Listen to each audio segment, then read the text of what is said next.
सर्व शिवभक्तांचं स्वागत आहे पुन्हा एकदा नागेश्वर झुंगे या चॅनलवर.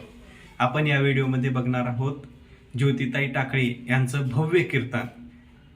तत्पूर्वी नागेश्वर झुंगा या चॅनलला सबस्क्राईब करायला विसरू नका.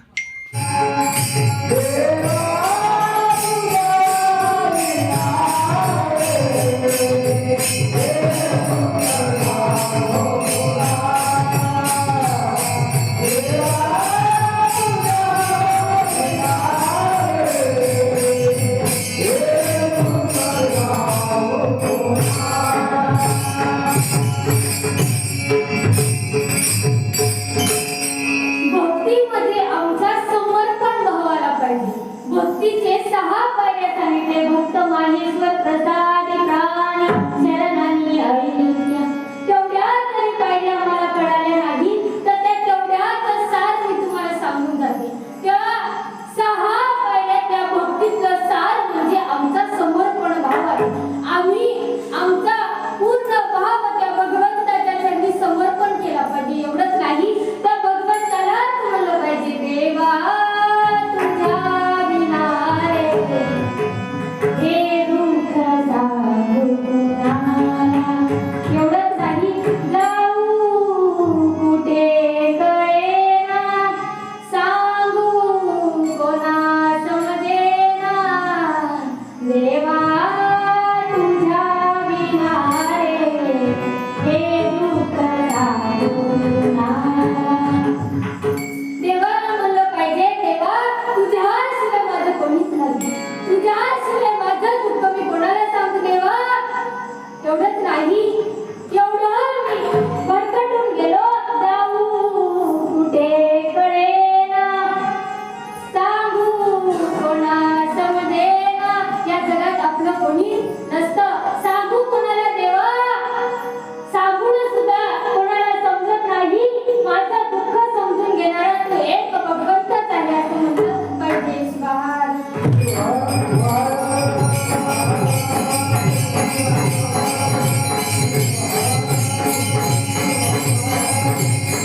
आता शिवपाठातील मुख्य 28 अभंग 28 तर शिवपाठ काही साधा सुद्धा नाहीये.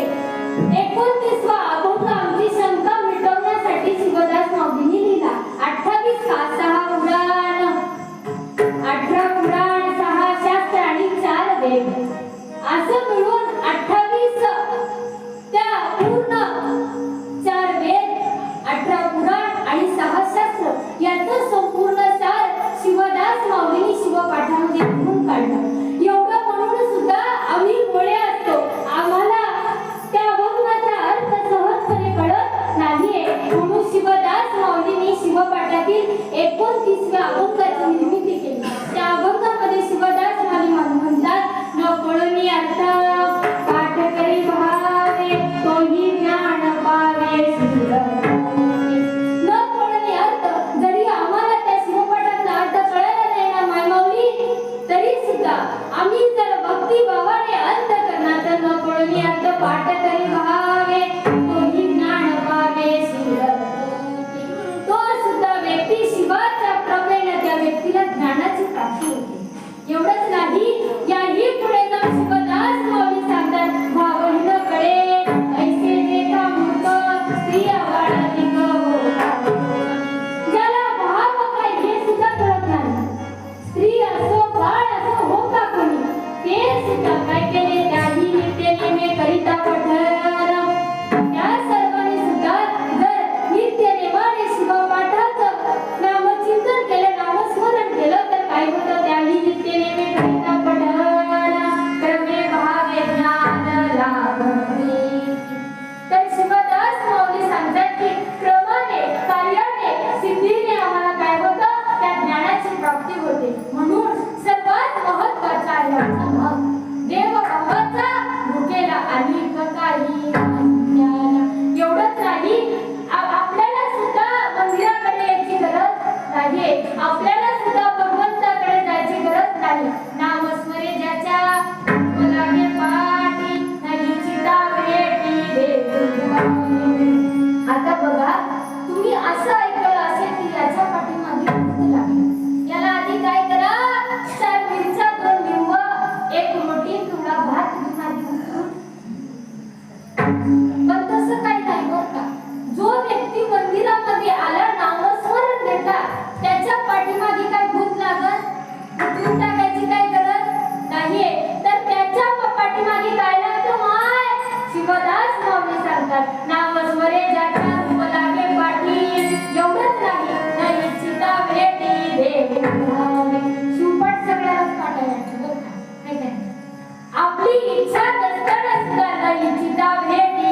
मैदान भगवंतच हुडकत येतो ओ असा त्या केवाडीतला कोणता भक्त आहे माझा कुठं तर लपून बसलाय हा? म्हणून देवच भक्ताची शोध घेऊन येतो त्यासाठी सर्वात महत्वाचा आहे आमचा शुद्ध अंतःकरणातला भाव विश्वास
तुम्हाला म्हणून सांगते.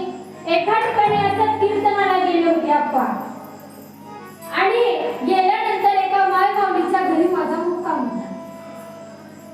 दरवाजापाशी दारावरच्या बाहेर उंबरपट्ट्याच्या अलीकडे मी थांबलेले होते. माय माऊली घराच्या बाहेर आली आणि मला सांगू लागली, म्हणता पहाटे का ग म्हणते. मी म्हणे हो पहाटे ना, मला डोळे आले. ती म्हणू लागली की माय माऊली सांगत होती एवढी मोठी बिल्डिंग दिसते ना, उभं दिसत उभं झाली, एवढा मोठा संसार मी थाटले, तो काही सहज होत. एवढंच नाही, आमच्या माय माऊलीचं ठरलेलं वाक्य असतं बघा. कसं कोणतं असतं? नका बोटायची संसार केले माय म्हणतात. मी काय केली? मला काय अनुभव फक्त पाहण्याचा बरं का. तसं ती माय माऊली कमावलेली संपत्ती सांगण्यामध्ये एवढी व्यस्त झाली, एवढी गुंतली, एवढी एकरूप झाली की मला आत या म्हणणं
संदेश बहार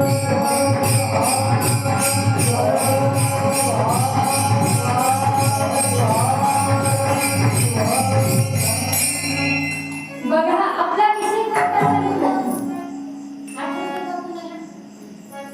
लक्ष आहे का सर्वांचं इथं? हा?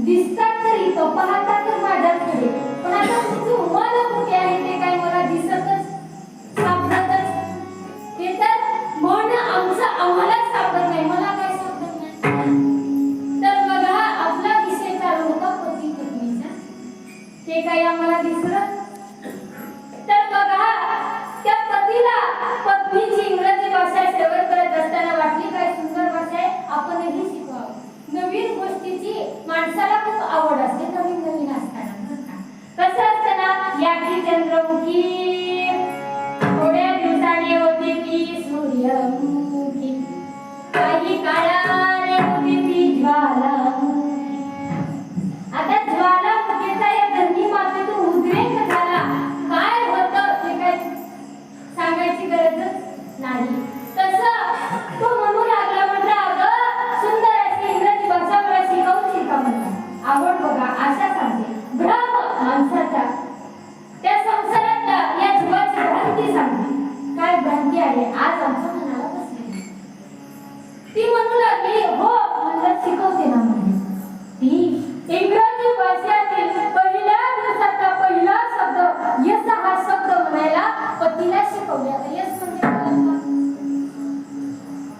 यस म्हणजे काय हो या आधीच म्हणलं होतं आमचे सगळे आपण खूपच हुशार आहे बघा बघा कसं उत्तर दिली यस म्हणजे काय बरोबर सांगितलं यस म्हणजे काय विद्यार्थ्याला विचारायची गरज नाही आजच्या कीर्तनातली श्रोते मंडळी विद्यार्थ्यापेक्षा हुशार आहेत आणि तो पत्नी काय करू लागला पत्नीला इंग्रजी भाषेतील पहिल्या दिवसाचा पहिला शब्द शिकवलेला घेऊन घराच्या बाहेर पडला शहरी भागात तर ते घर होतं आता शहरी भागामध्ये घराच्या बाहेर पडल्याबरोबर समोर असतं पाणीपुरीचं गाणं आता पाणीपुरी शब्द ऐकल्यानंतर सगळ्यांच्या तोंडाला सगळ्यांनाच आवडते नाही का नाही या घरी तर आमच्या घरी सगळ्यालाच खाऊ नाही तर बघा पाणीपुरी काका त्या गाड्यावाल्यांनी काकाने विचारलं म्हटलं पाणीपुरी खायची का मी तुम्हाला विचारलं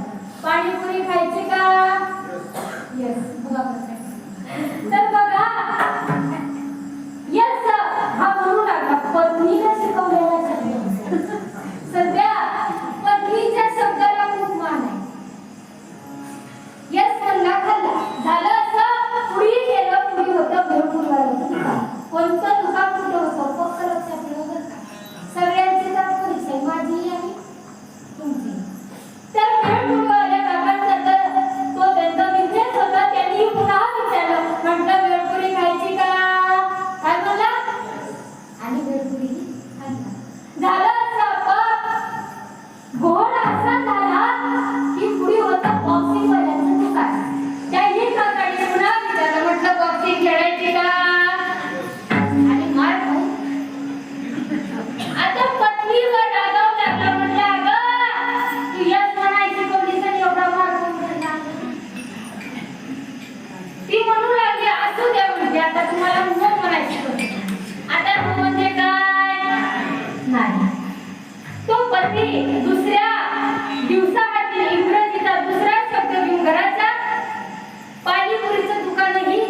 तर बघा, त्याचा भ्रम हा खूप जास्त होता. म्हणजे मी जी म्हणत होता माझी पत्नी माझी आहे असा या मनुष्य जीवाला या देहात्म्यामध्ये आल्यानंतर जी भ्रांती भूल बसलेली असते ती काय असते, खोटी असते. म्हणून आशा ठेवू नका. मी आणि तू पण आम्हाला काय करायचं आहे, या भक्तीच्या भजनाच्या कीर्तनाच्या माध्यमातून संपवायचं आहे. जेव्हा मी आणि तू म्हणतो तेव्हा त्या अहंकारामध्ये त्या मोहमायेमध्ये पडतो. ही वस्तू कोणाची, माझी. हा कोणाचा, मी आणि तू. विषय निघाला म्हणून सांगते, या जीवाचा काय ममता असते, काय ममत्व असते एका मायेच्या अंतःकरणामध्ये बाळाबद्दल बरं का. एक माय मम्मी आई वडील दोघंही मुलांनी भरभरून संपत्ती कमावलेली, ते म्हणजे वडिलांनी कमावून ठेवलेली आपल्या नावावर करून घेऊन आई वडिलांना घराच्या बाहेर काढलं आणि सुंदर अशी फॅक्टरी निर्माण केली.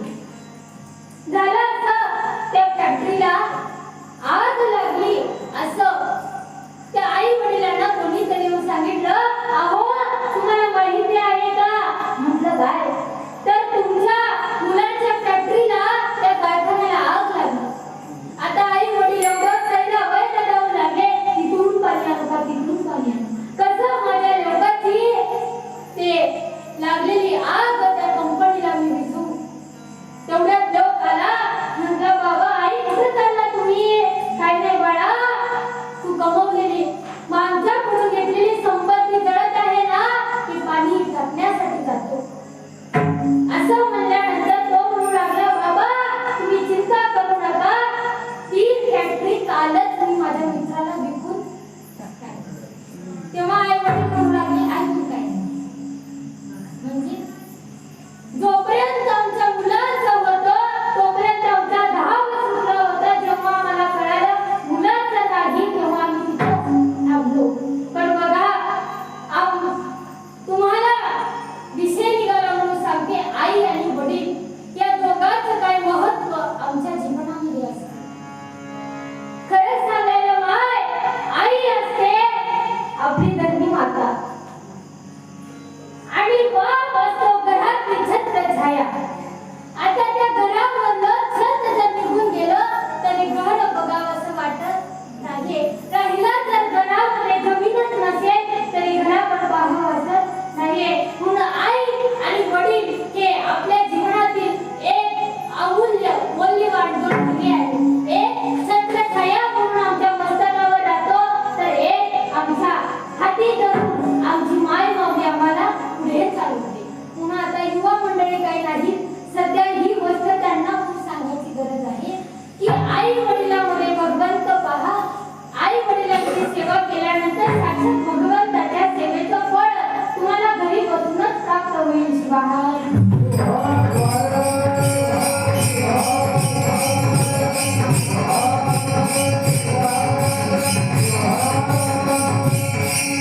तर शिवदास माऊली प्रथम चरणामध्ये नरदेह दुर्लभ आहे असं सांगितलं आणि लगेच माऊली प्रश्न ही विचारतात की बाबा रे, या मानव जन्मामध्ये मानव देहामध्ये जर तू या देहाचं सार्थक करून घेतलं नाही तर पुन्हा तुला कधीही मानव देह मिळणार नाही. पुन्हा तुला कोणत्याही जन्मामध्ये या देहाचं सार्थक करता येत नाही. काही इतरांना बघा ना, जे प्राणी मात्र असतात ना त्यांना नामचिंतन करता येत नाहीये. म्हणून शिवदास माऊली अभंगाच्या रचना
फळाची सर्वांना प्राप्ती होईल. मग जोपर्यंत आठ आहे का प्रेमाने मला हात करून आनंदाने टाळी वाजवून भजन करणार नाही हो माय, तोपर्यंत भजनच थांबणार. शिवरात्रचा दिवस जरी उघडला, 12 जरी वाजून गेले, पहाटेचे 5 जरी वाजले तरी काही हरकत. उद्याचाही दिवस खूपच चांगला आहे, त्याच्यापेक्षाही चांगला आहे. म्हणून उद्याचा पूर्ण दिवस भरही आम्ही कीर्तन केलं तरी काही हरकत नाही. तुम्हाला काही हरकत आहे का सांगा, बोलून चला म्हणता काही हरकत. म्हणा सर्वजण अंतःकरणाने प्रेमाने बघा, भगवंताने देह दिला म्हणजे आमच्याकडे खूप ऋण आहे त्या भगवंताचं.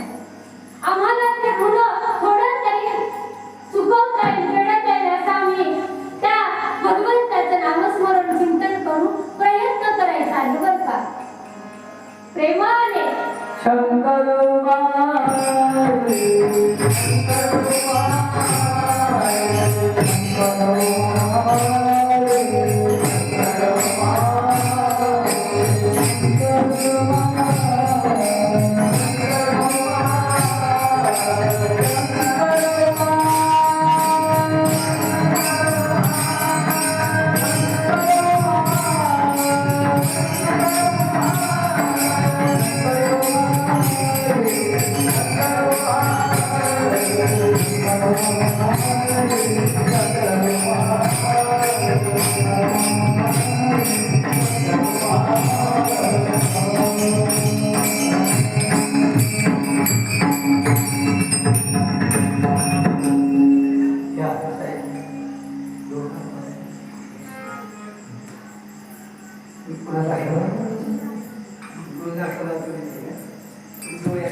काय नाव आहे